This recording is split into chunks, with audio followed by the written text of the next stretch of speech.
تمام. بسم الله الرحمن الرحيم. السلام عليكم جميعا. On behalf of Winnipeg Language Academy, I'd like to thank you guys for joining this orientation session for SpeakEezzy course. باختصار Winnipeg Language Academy هي أكاديمية كندية based in Winnipeg، وهي العاصمة لمقاطعة مانيتوبا في كندا، وهي accredited من الحكومة الكندية في مانيتوبا لأن هي تشتغل وتدي كورسات training language و even كورسات training للوظائف المعينة. يعني ممكن نعمل training على مثلا using technology في بعض البيزنسز، أو نعمل language training للناس اللي عايزة تحسن اللانجوج بتاعتها كسكند لانجوج سبيكر. زي ما حضراتكم عارفين ان كندا بتتكلم لغتين انجلش وفرنش. الناس اللي بتتكلم فرنش بتحب ساعات تتكلم انجلش عشان يبقوا بايلينجوال، ولما يشتغل بايلينجوال طبعا بيبقى السالري اعلى وبيكون ليه فرص افضل في التوظيف. فده باختصار سريع مين هي وينيبيج لانجوج اكاديمي ودول السوشيال ميديا كونتاكتس بتاعها. نخش بعد كده على الكورس بتاعنا النهارده. اتفضلي مس يوسف. Thank you, Dr. Muhammad. I already introduced that to the people I know, but for those people who gave us the honor of attending today, اللي شرفونا النهارده وموجودين معانا، خلينا نوضح لكم أكتر إيه الهدف من الكورس ده. الهدف من الكورس ده إنه إحنا عايزين نسمبليفاي فكرة إن إحنا نتواصل بشكل أفضل مع الآخر، بمعنى إن إحنا for example أنا بلاقي الناس أسرع response ليها وأسرع answer ليها لأي question yes أو no وخلاص وبنقف عند كده. لا، إحنا عايزين نسهل إن إحنا نعمل long conversation أو محادثة طويلة أنت تقدر تاخد فيها الكلام وتاخد وتدي، كأنك تلعب ماتش كورة حلو بمنتهى السلاسة وبتتمزج كده وأنت بتتفرج عليه، مش بس وأنت قاعد كده مجرد مستقبل أو ريسيفر للناس اللي بتتكلم قاعد بتهز دماغك كده nodding and that's it. لا، احنا عايزينكم تبقوا متفاعلين اكتر، لان دي المشكله اللي انا بعد ما اتعاملت مع قطاع كبير من الناس في الايلتس وفي الاي جي سي اس اي وفي والبزنس مان كمان، لما حد بيبقى رجل اعمال عايز يعمل تريد بره او تجاره بره، ايه اكبر مشكله بتواجهه؟ انه ما بيقدرش يتواصل مع الاخر بشكل سليم. انا لما اجي اخطط لسفر بره، ايه مشكلتي؟ ان انا ما بقدرش اعمل انترفيو بشكل واضح او بشكل يحسس ان قدامي ان انا confident، مش بس بعرف اتكلم انجلش حلو، لا ده انا كمان confident، بعرف اقدم نفسي بشكل كويس، وبعرف كمان represent الحاجه اللي انا جاي اقدمها بشكل كويس. ده simply what we aim for in this course. فان شاء الله دكتور محمد and Dr. Akil will continue with the rest. Thank you, Dr. Muhammad. Thank you, Ms. Yusra. Now I'm passing it to Dr. Akil to introduce our instructors. Assalamu alaikum. Is Abdul Akil. I'm one of the instructors for this course. I'm originally from New York. Inshallah, we're going to have a wonderful time today. So let me start by introducing one of the faces of that Miss Yusra, amazing Yusra, mashallah. I'm sure some of you here are already her students, so you kind of know, what It's still cutting, Mr. Akil. Anyways, so I'll just take over and you guys know Miss Yusra. Okay, all of us are here, ضيوف زي ما بيقولوا كده بالعربي. Miss Yusra, mashallah, she's got a TESOL diploma from Notting Hill College in London, and she's got TEKET, and as you guys know, she's a very popular teacher in OET and IELTS, and you guys are her students, so you don't need to know that, right? Mashallah, Miss Yusra is super active, so she's teaching with you, she's preparing students for IELTS, and she's also teaching students in IGCSE, which is the British high school diploma or high school certificate. Now, I'll just pass it over to Ms. Yusra to present or tell us a little bit about Dr. Akil, okay? When speaking about Dr. Akil, the first thing that came to my mind that I want to have a collaboration or cooperation with a highly certified entity or professionals abroad, from the UK, from Canada, from the US. So I couldn't actually find a better person than, better people than Dr. Saaduni and Dr. Wakil. When speaking about Dr. Wakil, he's an internationally certified instructor from Cambridge University. He's an instructor of IELTS, SAT, IGCSE, and GAT English expert. He has been teaching English as a second language for over than 18 years, and this will give us the opportunity to learn more from him. He also trains English teachers, and this is how I knew him already, on novel techniques of English education, student management, and holds interview prep classes for healthcare professionals. And he's also known for the doctors whom I'm working with. He has studied in several continents and taught ESL, English as second language, in many countries like Saudi Arabia, Poland, Malta, Canada, Kenya, the UK, and the USA. So it's such an honor to have him with us in the team. فانا عايز اقول ان هما الاثنين اصدقائي ما شاء الله. انا سعيد جدا ان انا اشتغلت مع يسرا في مدرسه في مصر، واشتغلت مع دكتور وكيل في احد المدارس في الانترناشونال في الرياض، وكانت فرصه عظيمه جدا ان انا اتواصل مع ناس اكتف وامبيشس في الكارير دي.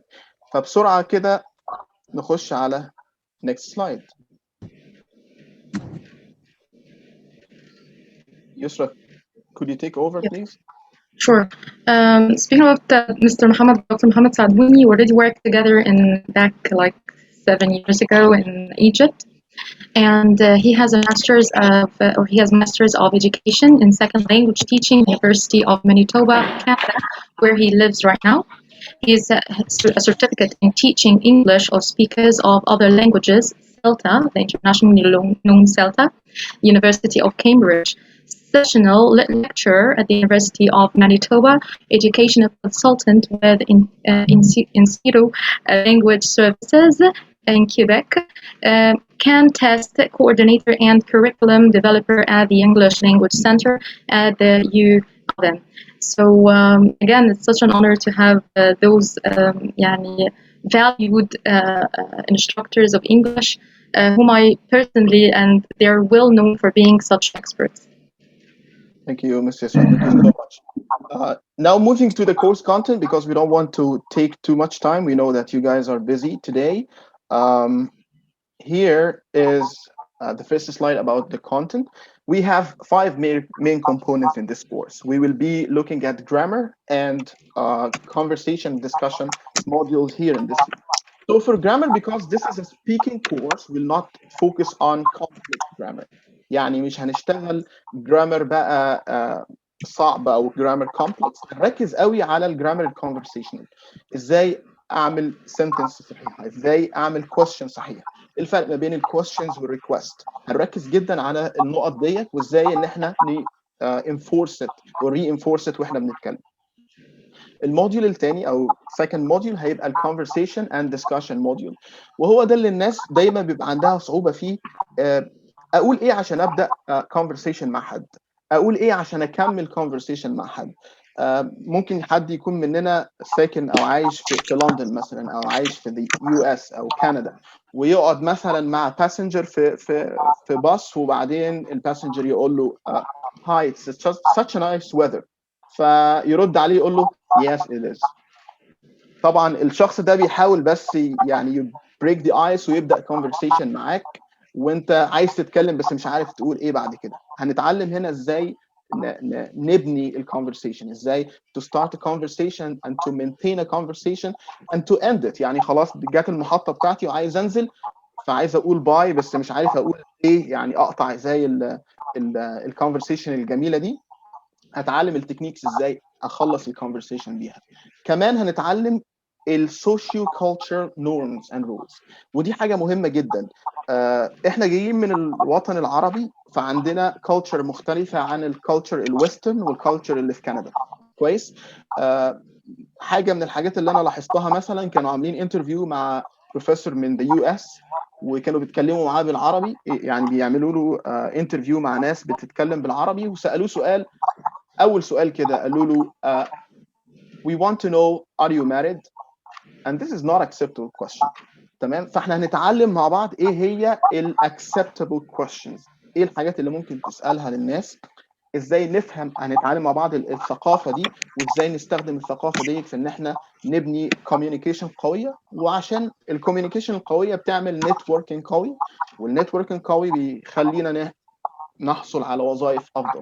وده حاجه معروفه طبعا في نورث امريكا وفي الويسترن countries. If you have good network, then you'll get a better job. Easy peasy. Even if you got a PhD, you don't have strong network, you wouldn't be able to find a good job. Anyways, هنتعلم برضو كمان delay tactics, impromptu speech, discussions, culture awareness, social context and body language, eye contact, tone, turn taking، ازاي ادي لحد الدور، هل انا هو الشخص بيتكلم اقطعه ولا استنى لما يخلص، وتكنيكس تانية على types of audience، الناس اللي قدامي اللي بيسمعوني ايه انواعهم وازاي اتعامل معاهم. كمان دي كانت بعض التوبكس اللي احنا ممكن نشتغل عليها او اللي هتبقى من الكورس كونتنت. طبعا عشان الوقت قصير ما قدرناش نكتب كل حاجه، عملنا بس يعني سامري كده عن الكورس كونتنت. alright. طيب نخش بعد كده على الموديول اللي بعده. طب يعني كده يا مستر محمد، احنا في الاول بنتكلم على الجرامر، احنا مش بنفوكس على الجرامر كاكاديميك جرامر، بس احنا بنتعلم ازاي to create an apprehensible conversation، صح كده؟ مظبوط تمام. و conversation and discussion module، ازاي انا communicate better مع حد مش من الكالتشر بتاعتي، مش بس ان انا بتكلم انجلش، لا ده انا كمان باخد في اعتباري the cultural differences. This is what you meant، صح؟ مظبوط. ممتاز. تمام. نخش بعد كده على السلايد اللي بعدها. Great. Dr. Akil, if you are able to join us, are you there? Okay, go ahead. Yes. Can you? I think the area where you All right. So basically, can you hear me? It's No. breaking. So it's breaking. So I'll take care of your slides. It's not a problem. No, it's okay. How about now? Yeah, go ahead. Okay. So basically, this is the third section of There's an echo. the course, and this is going to focus on different strategies of conversation. Mr. Muhammad, We're Dr. Akil going is to breaking. focus on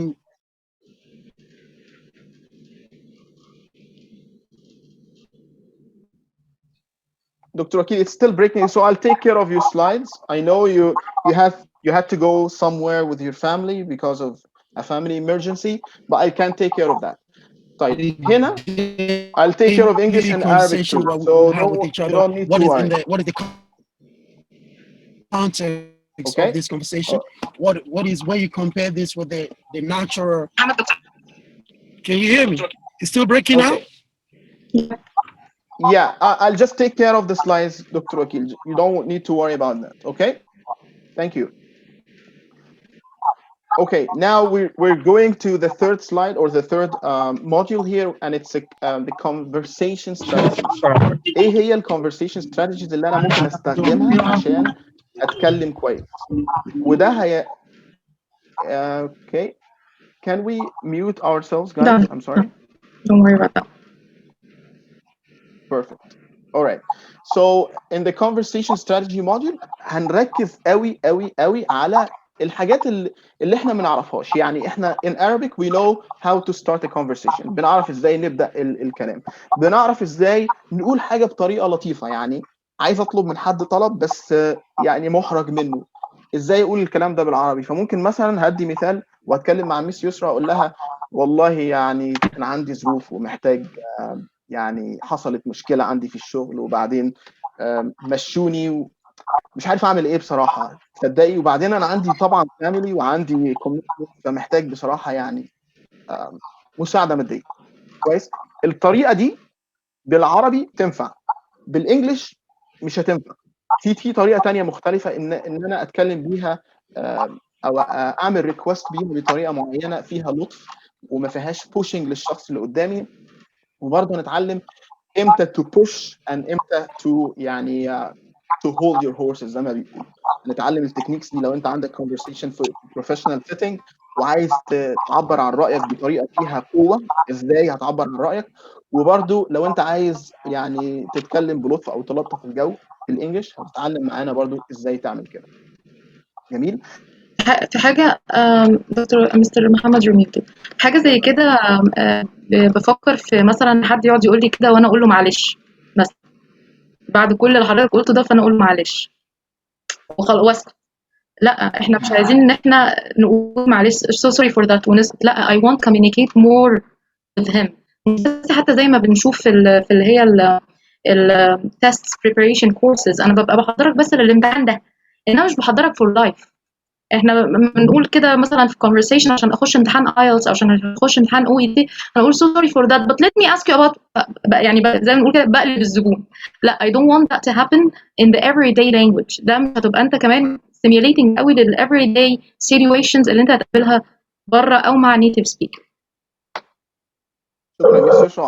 عايز اضيف حته صغيره كده، تجربتي الشخصيه اول ما جيت كندا.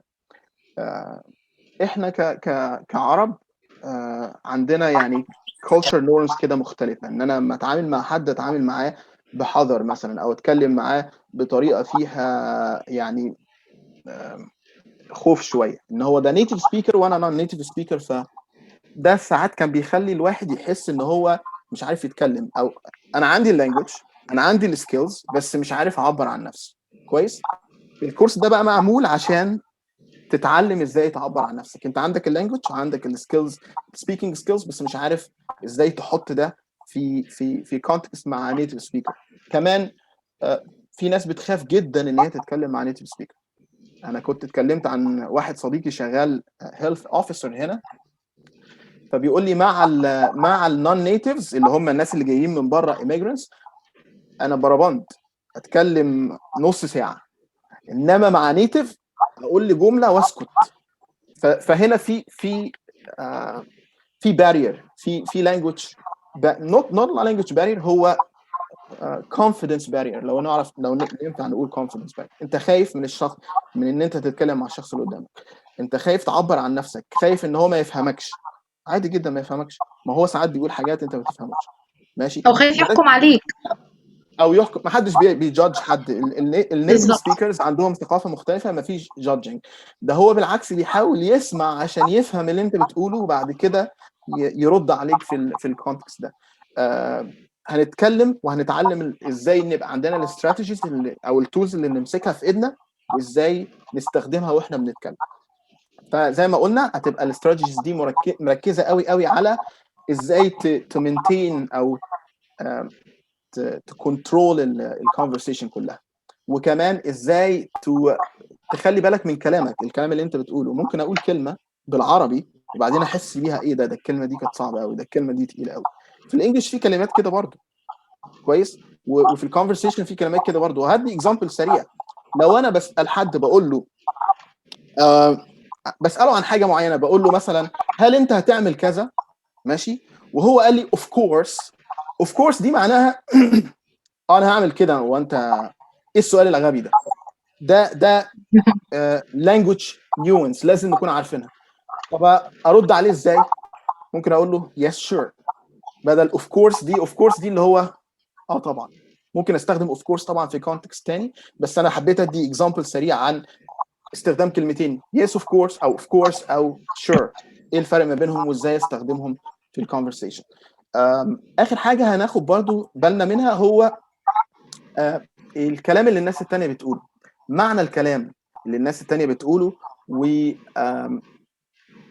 احنا بالعربي كده بنقولها يا ميس يسرا وساعديني. ممكن حد يقول كلمة بطريقة يبقى هو أصلا ساركاستيك، مش قصده كده. يعني يقول لك مثلا ده أنت أعظم واحد في البلد. كويس. هو أصلا like when we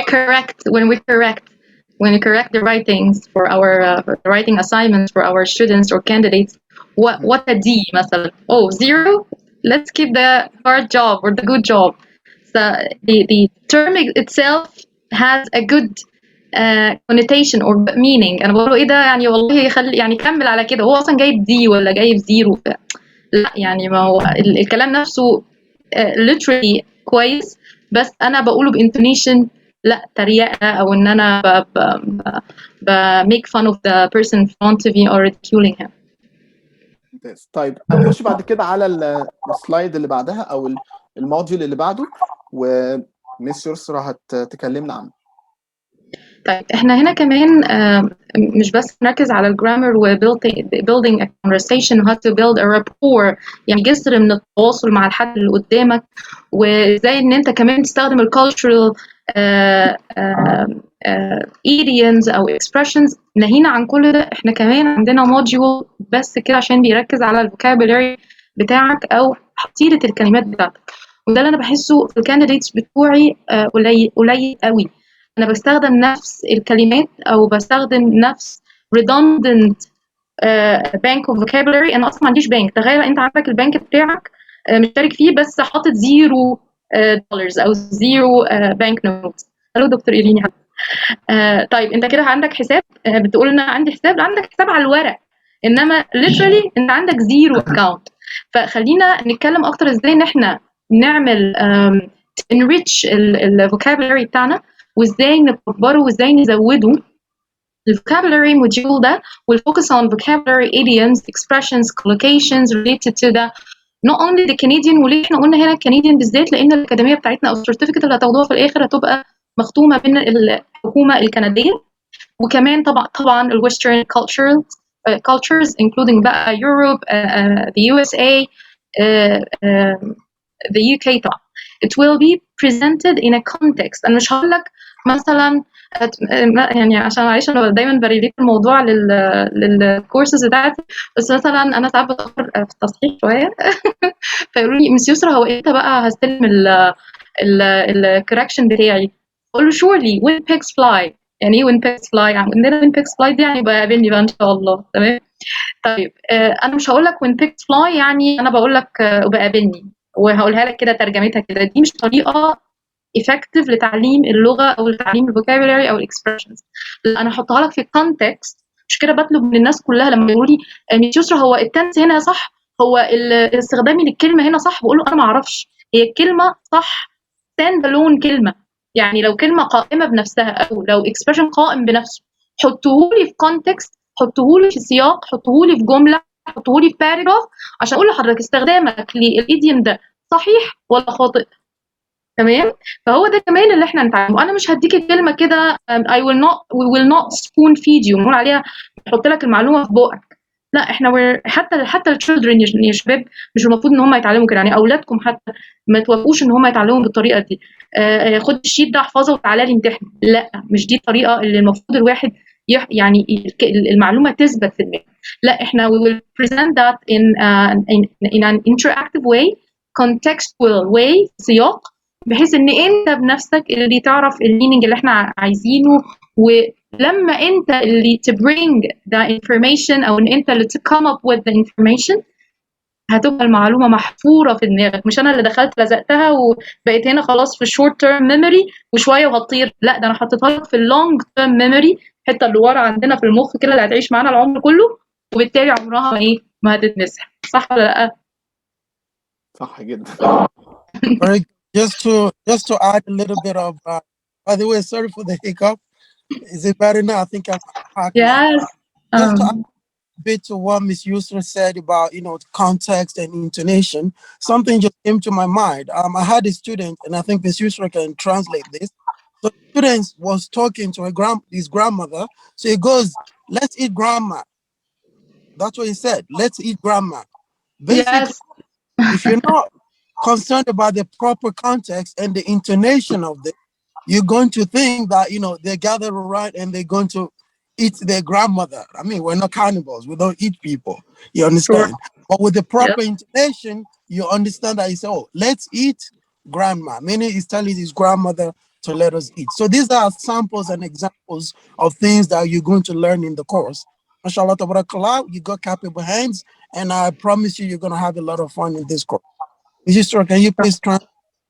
Thank you. Yes, دكتور وكيل بيتكلم على the power of intonation أو قوة البيتش بتاعتنا في الصوت أو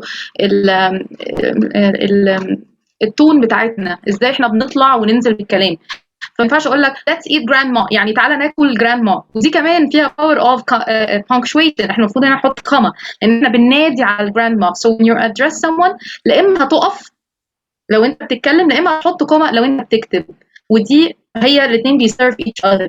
فانت مش بس المفروض تتكلم وخلاص، لا انت المفروض تعرف ازاي تتكلم وازاي توصل المعلومه بالتون بتاعت صوتك. Perfect. Sure, thank you. Thank you. Mr. Akil, if you're here now, could you please tell us a little bit more about 5 here? Module 5? Yes. Yes. So basically, this is the 5th portion of the course. We're going to talk about pronunciation. And having had the experience of teaching, at least in Alhamdulillah, I've taught in at least 5 so far. There are certain things, certain words, certain stresses that are peculiar to certain tribes and certain people. From my little experience, I know that, for instance, Arabs have the problem in pronouncing P because P is not part of the word, part of the lexical alphabet. However, this is something that you can train your tongue or you can train yourself to know. In some places, for instance, like West Africans, when they're learning Arabic, for instance, I personally have a problem pronouncing, like in Arabic, I want to say ha and ha and ha and ain and things like that. It's the same thing. So when it comes to the English language, there's so many pronunciation and enunciation that will really help you in your speaking surgeon. One of the things you're also going to benefit from the course is the fact that people are not really cared about what your accents are. You don't necessarily have to sound like like an American or like British or like Australian or Canadian. If you want to, there are courses that will teach you to do that. However, just speaking in general, when you pronounce something correctly, it doesn't matter what accent you're using, people are going to understand. Like now, look at the first sentence here. It says this module will address difficulties Arabic speakers face with English pronunciation. So most of the issues that most Arabic speakers have will be addressed in this course, not just about the P wala B or B wala P, I'm barking or rolling the R. No, who's the, like, when I was in Saudi Arabia, one of the things I left from Poland to Saudi, and one of the first words that I learned was teacher. They don't say teacher. The last R in the teacher, they say teacher. And it doesn't matter the age of the kid, whether it's a doctor or engineer or a university professor. This is a common thing, and sometimes people just go with it. However, alhamdulillah, there's a lot of resources that can help us in focus attacking the root of the problems. So when we're able to pronounce well, we're able to enunciate, people are going to understand what you're saying, regardless of what accent you may have. So this is one of the benefits that you're going to appreciate in the course. And Dr. Wakil, if I may also add something. Yes, go ahead. The matter of the mispronounced letters is not a matter of having an accent or not. So when we say problem, it's not a matter of having an accent or not. احنا ما بنقول للناس ركزوا على البي والبي والذا والسا والذا والحاجات دي، احنا مش بنغلس عليهم او بنقول لهم خلي عندكم اكسنت او كلموا باكسنت كويسه، لا دي basics of good pronunciation. انت دي بس الاساسيات بتاعت ازاي تنطق صح. عندك اكسنت بقى مش عندك اكسنت دي مشكله تانية، والنيتيف سبيكرز اكشولي مش بيركزوا فيها قوي، هم بس عايزين كلام يتنطق صح، بدل ما بتقول له مثلا طبعا the most well known example the difference between mouth and mouse, right? فلو قلتها mouse كده هو خلاص you mean the rat، انت قصدك الفار، انما mouth there is a huge difference، صح؟ مظبوط. وعايز اضيف حاجه سريعه بالنسبه للاكسنت. زمايلنا هنا في الجامعه بيدرسوا، ناس بتدرس من الهند، ناس بتدرس من امريكا الجنوبيه، وبتسمع احلى اكسنت من الناس دي. كويس. اهم حاجه تكون فاهم ايه اللي بيقولوه. طالما انا فهمت الشخص ده بيقول ايه، طالما هو الشخص ده بينطق كويس، بينطق articulate letters properly، مفيش اي مشكله. وفي منهم كمان بيبقوا leads لل presentation او البروفيشنال ديفلوبمنت تيمز في الجامعه، ودي جامعه من اقدم الجامعات في كندا، 1880 حاجه كده. تخيل الناس دي وصلت للمناصب دي وهم عندهم الانديان اكسنت او اللاتين امريكان اكسنت، والدنيا عادي. ما تركزش قوي ان انت يبقى عندك is it water or water. you waste your time, you waste your money, you waste your energy. ولو قلت لي water بالمصري هفهمك انت قصدك ايه. اهم حاجه تنطق صح، بس كده. جزء كمان مهم في الاخر كده هو الانتونيشن، وكانت ميس يسرا اتكلمت عليه. الستريس باترن، ازاي اعمل ستريس في الجمله نفسها، ولما اغير الستريس من وورد لوورد ثانيه ازاي المعنى يتغير. اكزامبل ممكن اقول لك you're killing me او you're killing me او you're killing me. 3 جمل مختلفين ليهم اكتر من معنى. طبعا انا مش هشرح هنا لان ده مش مكان شرح، بس حبيت اوضح ان لما تغير السنتنس ستريس او الورد ستريس جوه السنتنس المعنى ممكن يتغير. تمام. هنتحرك مع بعض بقى للسلايد اللي قبل الاخيره. وهنا اختصارا ده سمري للحاجات اللي انت ممكن تتعلمها، مش كلها طبعا. In this course طبعا you will learn how to make a small talk in English with a native speaker. Be confident ان انت تتكلم مع native speaker.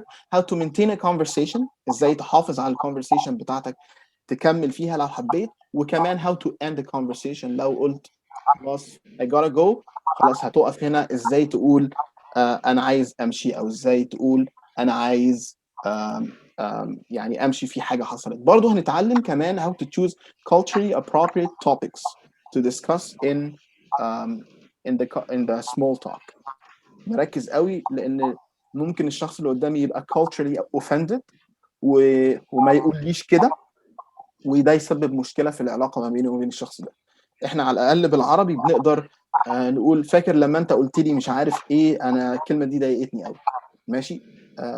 دي حاجه مهمه لازم نكون متعلمينها، خاصه الناس اللي عايزه تهاجر او الناس اللي عايزه تسافر او الناس اللي عايزه تتعامل مع native speakers.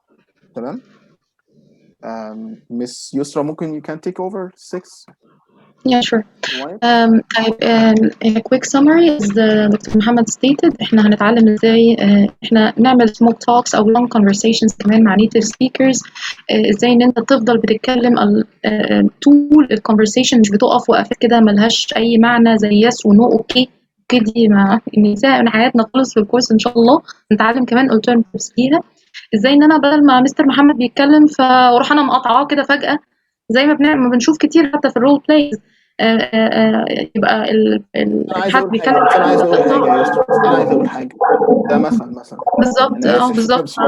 لا شو بالظبط زي ما حصل دلوقتي. انا هقول انا هتكلم، لا المفروض ما يحصلش كده ابدا.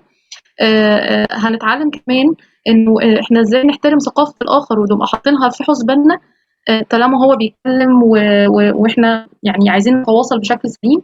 Number 6 how to ask for clarification or repetition. ازاي ان انا ما فهمتش، يعني مثلا محمد كان بيشرح لي حاجه فانا ما فهمتهاش، فمش هقول له انا ما فهمتش I didn't understand. لا this is rude. مش بس impolite، لا this is rude. تمام. فانا هتعلم ازاي استخدم alternative للي انا قلته دوت.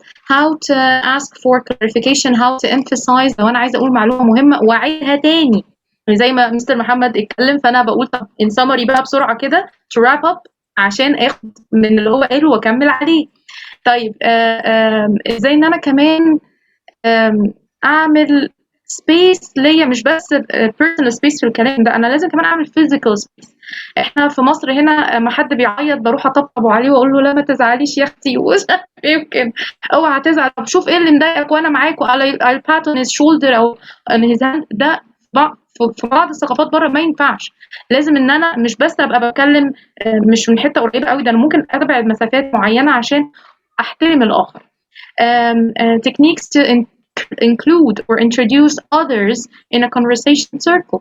انا ما ينفعش ان انا مثلا قاعدين بنتكلم وانا مش هحترم التيم الممبرز اللي معايا وانا بتكلم طول الكونفرسيشن وسايباهم، او دخلنا على الكورس على طول معظم الناس عارفين دكتور محمد، فدكتور محمد والفرجاله about مس يسرا and دكتور وكيل. لا، لازم نتعلم ازاي ان احنا to introduce each other، لان موضوع التيم ورك ده و respecting others مهم جدا جدا جدا مع الثقافات الأجنبية.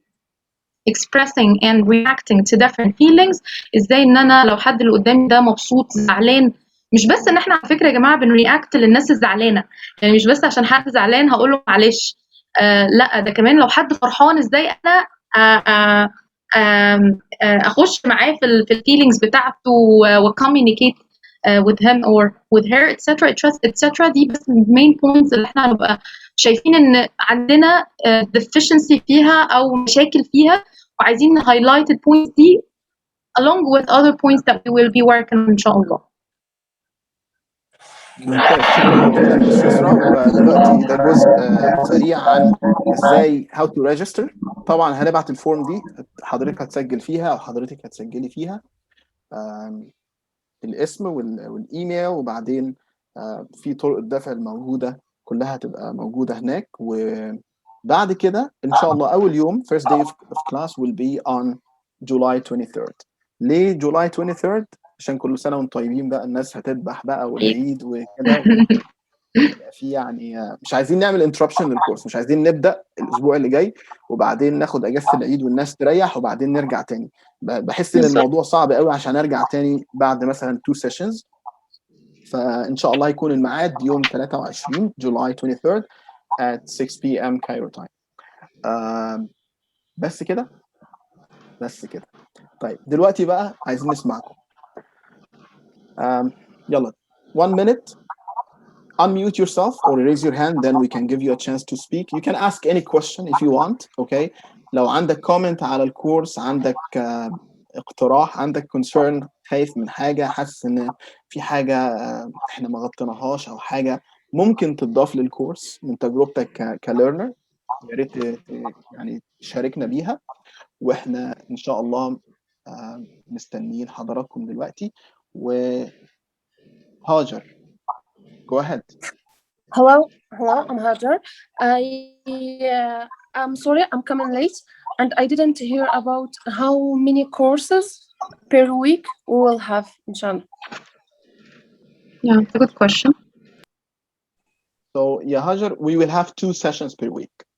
Okay. إن شاء الله الكورس السيشنز هتكون week ends، لأن ده كان أكتر وقت الناس مختاراه، اللي هي هتبقى Friday and Saturday اللي هو Okay, your weekend. Okay. Not my weekend. Your weekend. My weekend Saturday and Sunday. We're following Cairo time. If you're in UK, then it will be Cairo time weekend, Friday and Saturday. Sean. Okay, thank you very much. Thank you, Hajar. You guys, if you don't want to talk, you can just type your question in the chat box. If they don't want to talk, then we will make them talk. Some people are a little bit shy. You know what? I was thinking of dividing this into changing this into an activity, but we're running out of time now, and we don't want to hold people more than that. Any other questions? السلام عليكم. عليكم السلام ورحمة الله وبركاته. أنا كان عندي سؤال، بس هو بالعربي عادي ولا ممكن لو لازم بالإنجلش؟ Go ahead عمرو، اتفضل. أوكي. هو دلوقتي الكورس لازم يبقى معايا فري تايم إن أنا في مذاكرة، ولا لأن أنا I have no time إلا للكورس فقط؟ فهل في فولو أب مذاكرة مثلا ساعتين بير داي أو عدد ساعات معين في الأسبوع، ولا مجرد الكورس فقط لا غير؟ هو يا عمرو سؤالك ده يعني هجاوبه حاضر. هو مفيش وقت مذاكرة ان انا اقعد اجيب كراسة واقعد اكتب. هو ده speaking course، فحضرتك هيطلب منك assignments تعملها طول الاسبوع، هتسجل طبعا، هيبقى كله speaking، وتبعت الريكوردينجز بتاعتك للانستراكتورز ويدوا لك فيدباك عليه. طبعا في نقطه مهمه، في ناس ممكن المستوى بتاعها هيبقى، احنا قلنا الكورس ده للانترميديت والابر انترميديت، حتى في الانترميديت في لور ميدل اند هاي، فممكن حد يبقى تحت شويه فمحتاج يحصل له يعني بوش في السبيكنج بتاعه، فممكن نزود له شويه الاساينمنتس، فممكن نقول له مثلا make a recording every day instead of every other day. هيبقى في assignments هتحتاج تعملها، بس مش هتحتاج ان انت تقعد زي مذاكره الثانويه العامه تجيب كتب قدامك وتقعد تذاكر منها. الفايلز اللي هتبقى في الكلاس، البرزنتيشن، الاساينمنتس هتتبعت كلها، ممكن حتى على تليفونك ممكن تشوف الحاجات دي وتعمل ريسبوند وتعمل ريسبونس للايه، للكويستشنز اللي عليك او الاساينمنتس اللي عليك. تمام.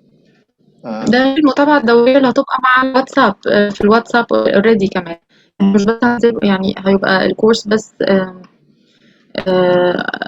في اللايف سيشنز، التو سيشنز بير ويك، لا كمان هيبقى في متابعة بالواتساب، وهيبقى فيها يعني interaction أكتر بمواعيد معينة هتوافق إن شاء الله المعظم، لأنه إحنا كمان كinstructors we live in 3 different regions، فده أعتقد إن هو هيبقى beneficial قوي للcandidates بإذن الله. ولو حد بيشتغل بالليل كمان هيبقى الموضوع جميل جدا، لأن أنا صاحي، أنا لسه صاحي دلوقتي الساعة 12 الظهر، فهيبقى عندي وقت كتير إن إحنا نعمل براكتس مع بعض في الوقت اللي الناس الجزء الثاني نايمين.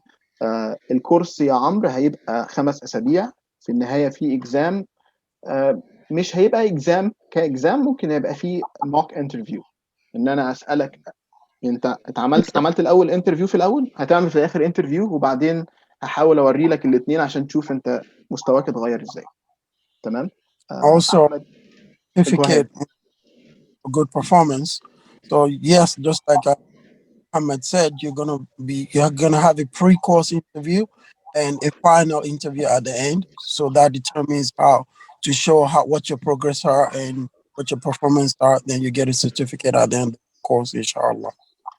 إن شاء الله. Thank you. أحمد بن حماد, go ahead. السلام عليكم، مش دكتور سعدون.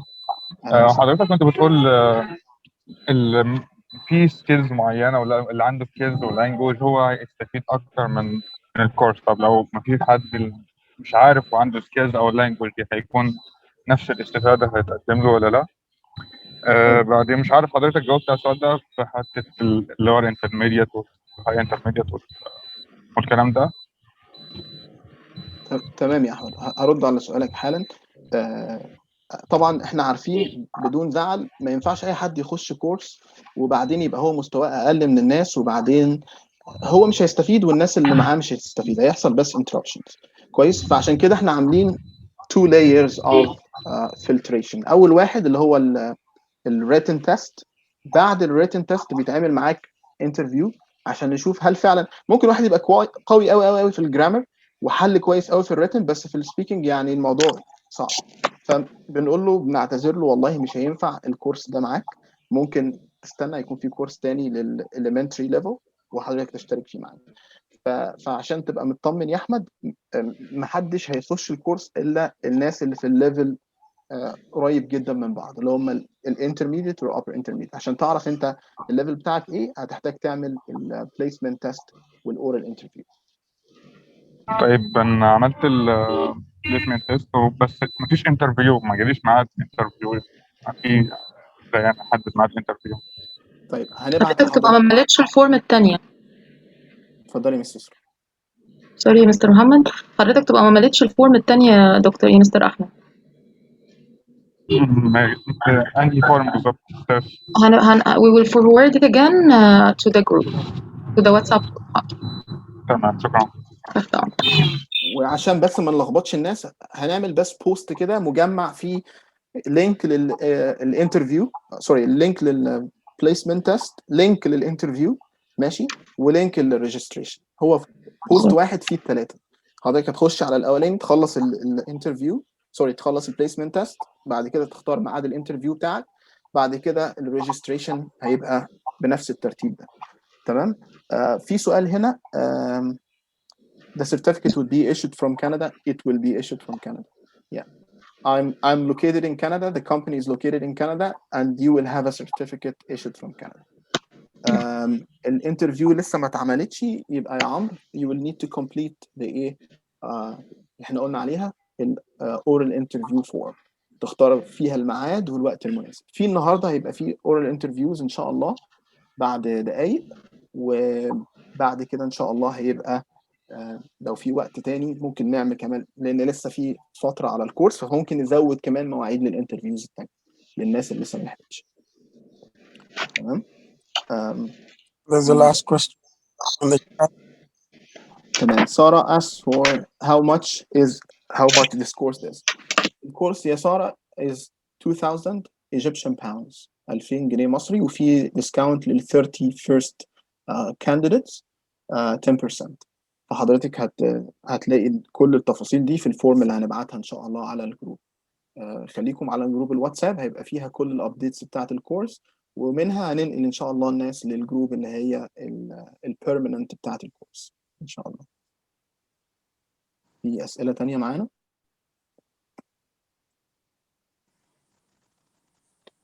البيمنت ميثودز هتبقى في الفورم، هتتبعت لك. حاضر يا ساره، هتلاقي كل انواع البيمنت المتاحه جوه مصر وبره مصر.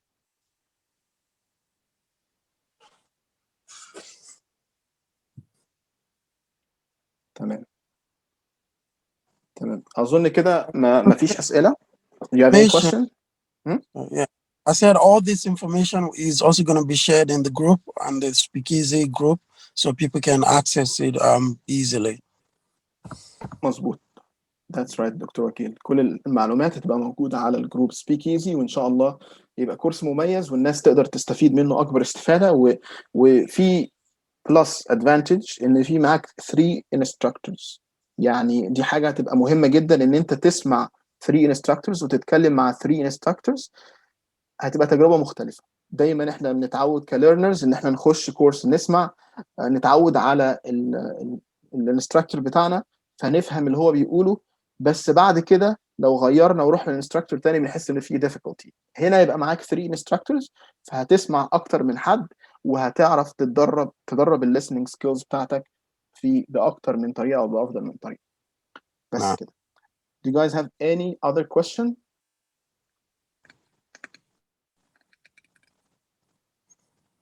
Okay, so since you don't have any other question, thank you so much for joining us today, and I really appreciate your presence, and I really appreciate that you are here in this session, and see you all soon, inshallah. Assalamu alaikum. All right, enjoy your evening, guys. Take care. Wa alaikum assalam wa rahmatullahi wa barakatuh.